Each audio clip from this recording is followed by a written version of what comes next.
Kernel Hariharan sir, நீங்கள் சொன்னீங்க இந்த பாகிஸ்தானின் இராணுவ தளபதி அந்த சையத் அஜீஸ் முனீர் அவர் பேசுகையில் இந்த காஷ்மீர் பகுதி என்பது ஒரு ஒரு ஜுகுலர் வெயின், அதாவது அந்த கழுத்து நரம்பு போன்றது எங்களுக்கு. அந்த காஷ்மீருக்காக போராடும் அந்த சகோதரர்களை நாங்கள் அப்படியே கைவிட்டு விட முடியாது என்ற துணியில் அவர் பேசியிருந்தார். அதற்கு பாகிஸ்தானிலும் கடுமையான எதிர்ப்பு இருந்தது, இந்திய அளவிலும் அது கடுமையான ஒரு விமர்சிக்கப்பட்டது. ஆனால் அவ்வாறு அவர் பேசியதற்கு பின்னால் ஒரு முக்கியமான ஒரு சுற்றுலாத்தலம் அந்த பைசரன் பள்ளத்தாக்கு என்பது பொதுவாக அந்த மலைப்பகுதி, மற்றபடி துப்ளி ஏரி மற்றும் அந்த பைன்மர காடுகள் சூழ்ந்த அந்த பகுதிகளில் முக்கிய சுற்றுலாத்தலங்களில் அந்த பாதுகாப்பு, இந்த சோதனைகள் மற்றும் ஒரு சிசிடிவி காட்சிகள் கூட பெரிய அளவில் அங்கு இல்லாத ஒரு செல்ஃபோன் விசுவல்ஸ் தான் அந்த தாக்குதல் நடைபெற்ற போது உள்ள காட்சிகள்லாம் இப்போது வெளியாகி இருக்கின்றன.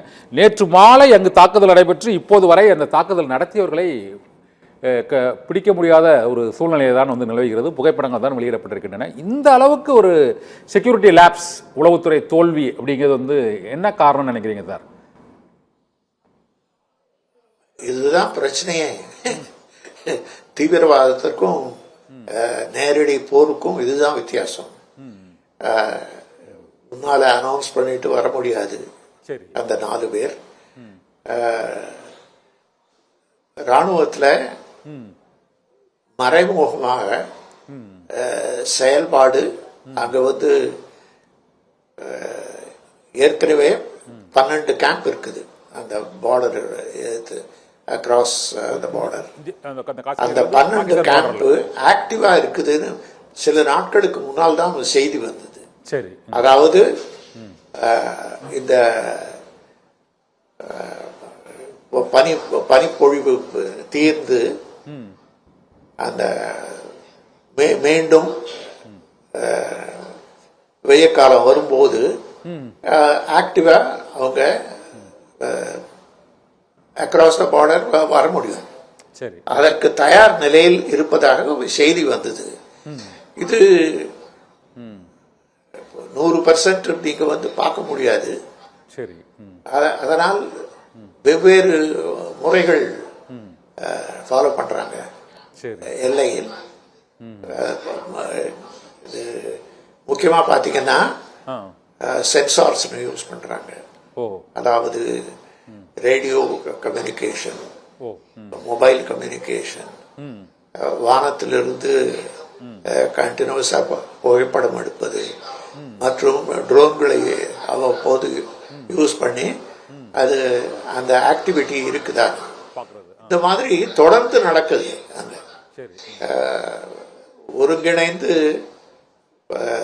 ஜம்மு காஷ்மீர் போலீஸும் ராஷ்டிரிய ரைபிள் இருக்குது, அதற்காக தனிப்படை அமைத்திருக்காங்க. நீங்க அமரன் படத்துல கூட நல்லா விளக்கி காட்டிருக்காங்க, அதை பார்த்துருப்பீங்க. அது இந்த மாதிரி ஒரு நிகழ்வு அதன் செயல்பாட்டில் ஏதோ குறைவு இருக்குது.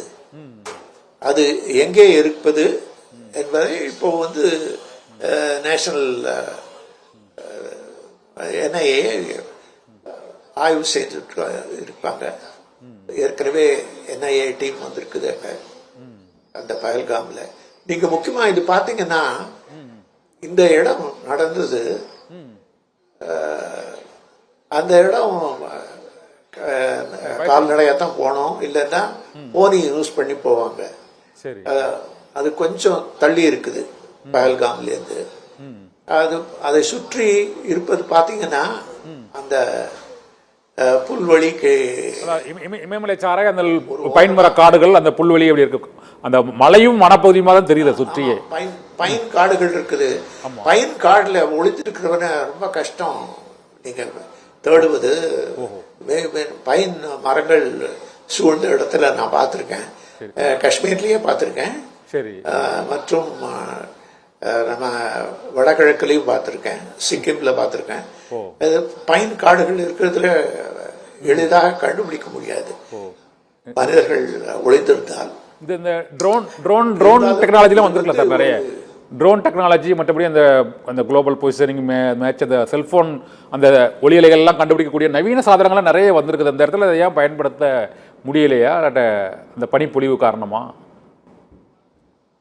இல்லை அது அது அது எல்லாத்துக்கும் உத்தி இருக்குதுங்க. ஓவர் கம் ட்ரெயின் வந்தப்புறம் ட்ரோன் வந்த பிறகு எல்லாம் முடிஞ்சிட்டு அப்படி கிடையாது. ஓ சரி சரி. அது ஒரு ஃபால்ஸ் ஸ்டோரி பில்டப் பண்ணுவாங்க. அது வந்தாக்க இன்னொரு இடத்துல காமிப்பாங்க அது இருக்கிற மாதிரி. டிசப்ஷன் சொல்லுவாங்க மிலிட்ரியில. ஒவ்வொரு பிளான் போடும்போதும் உள்ள டிசப்ஷன் இருக்கும். அதில் எப்படி இதை மறைக்கணும் நமது தயாரிப்பை, அந்த மாதிரி இவங்க தீவிரவாதிகள் செஞ்சிருக்காங்க. இது இப்பதான் செய்திருப்பாங்க வந்திருக்காங்கன்னு சொல்ல முடியாது. ஏற்கனவே மக்களோட மக்களா இருந்திருக்கிறாங்க அவர்கள். ஆகவே இதை முழுமையாக இன்வெஸ்டிகேட் பண்ணாதான் தெரியும் இது என்ன நிலைன்னு. இன்னும் பொறுத்திருந்து பார்க்க வேணும். ஒரு நாட்களில் ஏற்கனவே இந்த 3-4 பேரை யார் அப்படின்னு கண்டுபிடிச்சிட்டாங்க அவர்கள். அந்த தீவிரவாத இயக்கம் அதுவே சொல்லிருக்குது. அது பார்த்தீங்கன்னா இது அக்ராஸ் த பார்டர் பாகிஸ்தான்ல ஸ்டேட் சப்போர்ட் இருக்குதுங்க முக்கியமாக. அதாவது தீவிரவாதிகளை அந்த கேம்ப்ல வச்சு அவர்களை ட்ரெயின் பண்ணி அதற்கு பாகிஸ்தான் அரசு தரும் வரை இந்த மாதிரி நடக்கும். அதனால இதற்கான வந்து என்ன செய்யணும்னா உடனே நாம் அந்த தீவிரவாத கேம்புகளை தாக்கணும். அதற்கு அரசியல் முடிவு எடுக்கணும். நீங்க பாத்தீங்கன்னா இது வந்து ஒரு பிரதமர் அங்க சவுதி அரேபியா போயிருக்காரு. அந்த டைம் பாருங்க. வந்து அமெரிக்கன் வைஸ் பிரசிடென்ட் வராரு இந்தியாவுக்கு. அது அந்த நேரம் பார்த்து இந்த தாக்குதல் நடந்திருக்கு. அதனால இது வந்து முன்னாலே திட்டமிட்டு முடிவு செய்யப்பட்ட ஒன்று.